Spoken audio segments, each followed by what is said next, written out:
Welcome to টুকিটাকি রান্নাবাটি। আজ করব নিরামিষ ইয়াকনি পনির। এই ইয়াকনি পনির করে নেওয়ার জন্য গরম জলে নুন দিয়ে পনিরগুলো আমি ডুবিয়ে রাখবো, তাতে পনিরগুলো খুব সফট হয়। পনিরগুলো তোমরা প্রায় ঘন্টা দুয়েক ডুবিয়ে রাখতে পারো, হাতে সময় না থাকলে 1 ঘন্টা অন্তত ডুবিয়ে রাখার চেষ্টা করো। আর এদিকে আমি সামান্য তেলের মধ্যে ঘি দিয়ে ক্যাপসিকাম, লাল ক্যাপসিকাম, সবুজ ক্যাপসিকাম আর টমেটো একসাথে কেটে নিয়েছিলাম, সেটা টস করে নিলাম। তারপর ওখানেই আমি সামান্য একটু লাল লঙ্কার গুঁড়ো আর নুন দিয়ে পনিরের টুকরোগুলো টস করে নেব।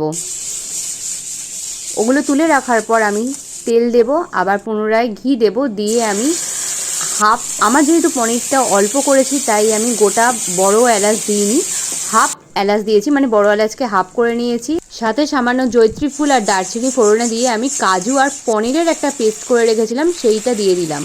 দিয়ে খুব ভালো করে কষাতে থাকলাম। তার মধ্যে আমি দিয়ে দিচ্ছি সামান্য নুন, দিয়ে ভালো করে মশলাটা থেকে তেল ছেড়ে এলে আমি দিয়ে দিয়েছি ফ্যাটানো টক দই। ফ্যাটানো টক দইয়ের সাথে কিন্তু আমি সামান্য ময়দা মিশিয়ে রেখেছিলাম, তাতে করে দইটা দানা পাকিয়ে যায় না। এরপর আমি দিয়ে দিলাম দুধটা দিয়ে ভালো করে ফুটে উঠলে আমি সাদা মরিচ, অর্থাৎ সাদা মরিচ পাউডার করে রেখেছিলাম, সেটা দিয়ে দিলাম। আর এরপর আগে থেকে ভেজে রাখা পনির, ক্যাপসিকাম আর টমেটোটা দিয়ে দেবো। দিয়ে ভালো করে ফোটাতে থাকবো, একটু চাপা দিয়ে দেবো, তাতে করে জিনিসটা খুব ভালো করে ফ্লেভারটা পনিরের মধ্যে ঢুকে যাবে।